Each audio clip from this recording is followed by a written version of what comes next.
मेधावी विद्यार्थियों के बीच जीवन उद्देश्य अवसर और उत्सव विषय पर अपनी बात रखेंगे। तालियों से स्वागत।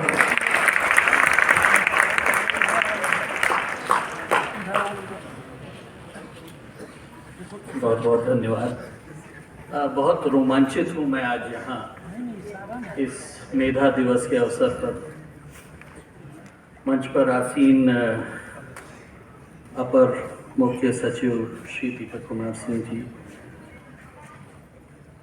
बिहार विद्यालय परीक्षा समिति के चेयरपर्सन श्री आनंद किशोर जी, निदेशक श्री मनोज कुमार जी, मंच पर आसीन एग्जामिनेशन कंट्रोलर्स, इस सभागार में उपस्थित जिले के मैजिस्ट्रेट, डिस्ट्रिक्ट मैजिस्ट्रेट्स,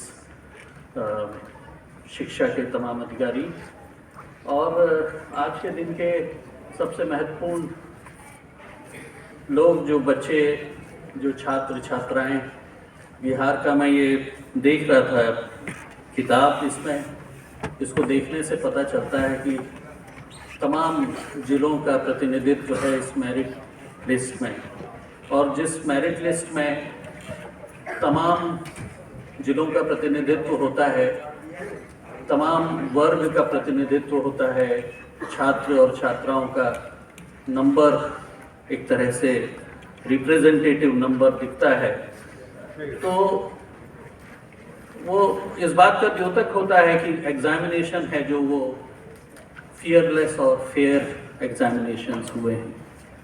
मैं बाहर से आता हूँ बिहार के, तो देखिए, जब आप बाहर रहते हैं और वहाँ किसी भी प्रदेश के लिए, विशेषकर कोई प्रदेश जो अपने आप में बहुत एक बड़ा समाचार लिए हुए प्रदेश होता है, बिहार का प्रदेश, तो एक नैरेटिव चलता है। एक तो जहाँ जो कुछ होता है वो होता है, और एक बाहर नैरेटिव चलता है।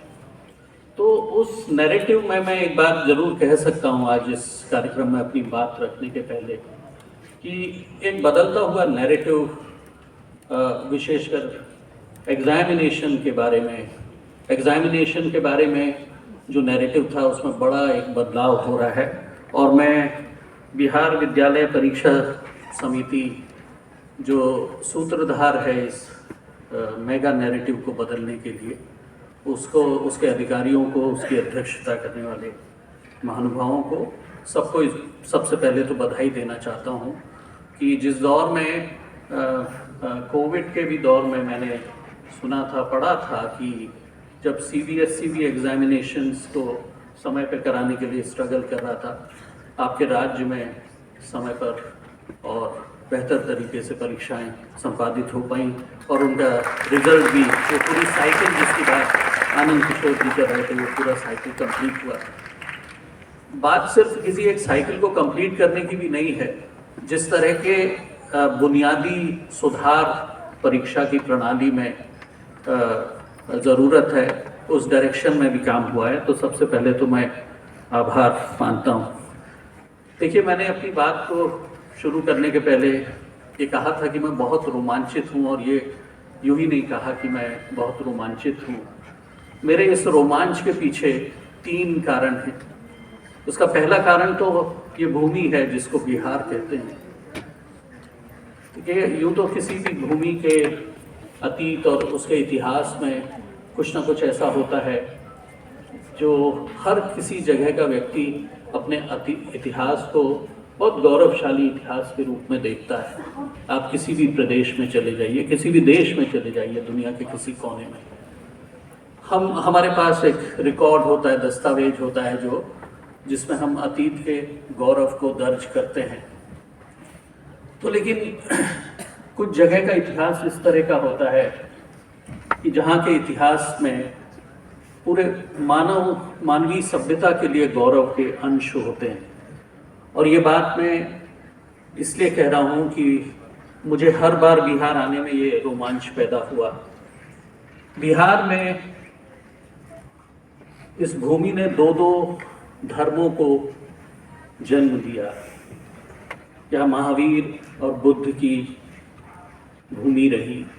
इस भूमि ने अहिंसा जैसे कॉन्सेप्ट को, जिसके लिए शायद पूरी की पूरी मानवीय सभ्यता ऋणी रहेगी, उस अवधारणा को इस राज्य ने, इस भूमि ने जन्म दिया।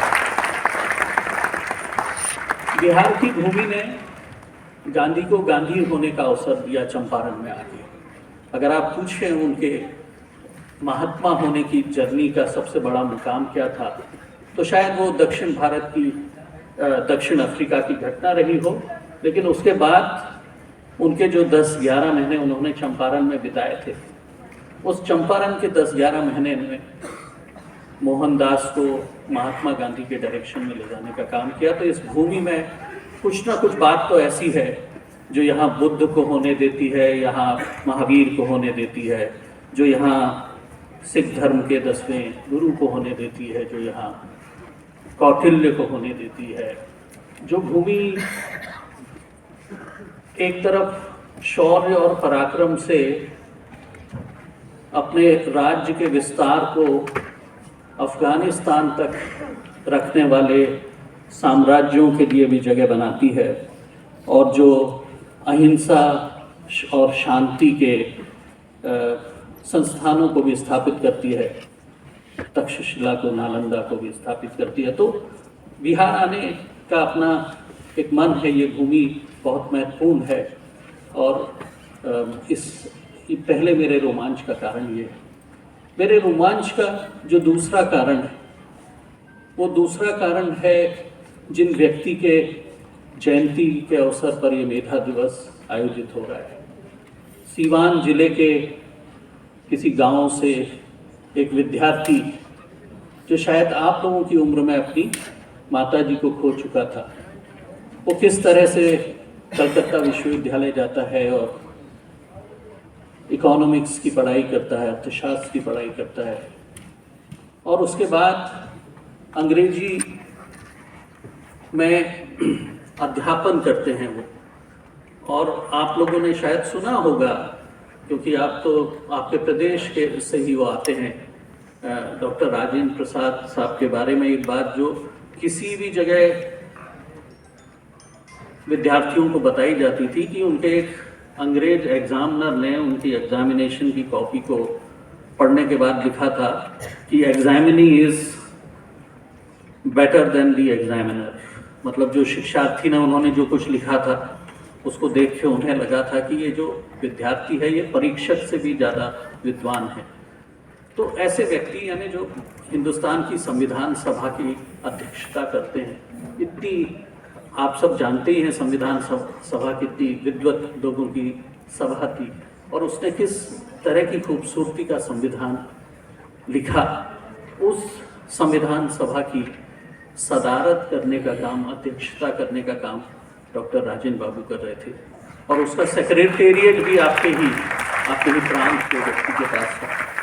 तो एक देश यानी कैसा होगा, उसके सपनों को तमाम लोगों का सहयोग लेके एक जगह एक ग्रंथ में शामिल करने का जो काम किया है उनकी। और वो एक स्कॉलर थे, देखिए उसके बाद उन्होंने इलाहाबाद यूनिवर्सिटी से विधि की भी पढ़ाई की और डॉक्टरेट किया। और इन सारी की सारी जो ज्ञान अर्जन, जिस तरह का स्कॉलरली अर्जन उन्होंने किया, उस सब को उन्होंने देश और समाज की तरक्की में पूरी तरह से अपने आप को झोंक दिया। तो उनकी जयंती के अवसर पर ये, मतलब इससे कोई उपयुक्त दिवस ही नहीं हो सकता था अपने मेरिट और इंटरमीडिएट के मेरिटोरियस स्टूडेंट्स को फेलिसिटेट करने का, उनको पुरस्कृत करने का। तो मेरी दूसरी रोमांचित होने की वजह ये थी। मेरी तीसरी रोमांचित होने की वजह ये है कि मुझे, अगर आप इस सभागार में देखें तो यहाँ पे बहुत वरिष्ठ लोग हैं, प्रशासन के अपर एडिशनल चीफ सेक्रेटरी से लेके प्रधान सचिव से लेके तमाम लोग हैं, शिक्षा विभाग के तमाम लोग हैं। और बिहार एक ऐसा राज्य है जो राष्ट्र अगर नेशनल करिकुलम फ्रेमवर्क बनाता है, राष्ट्रीय पाठ्यक्रम की रूपरेखा बनाता है, तो बिहार, मुझे अच्छे से याद है कि पहला वो स्टेट था जिसने नेशनल करिकुलम फ्रेमवर्क का एक क्षेत्रीय डॉक्यूमेंट तैयार किया जिसको बिहार करिकुलम फ्रेमवर्क के नाम से जाना जाता है, और वो बड़ा ही खूबसूरत दस्तावेज है जो मतलब ये लोकल और ग्लोबल को दोनों को एक साथ लेके चलने की कोशिश करता है। तो यहाँ पे वो लोग भी हैं, लेकिन मैं अपनी जो बात करने वाला हूँ वो बात उन विद्यार्थियों से करने वाला हूँ।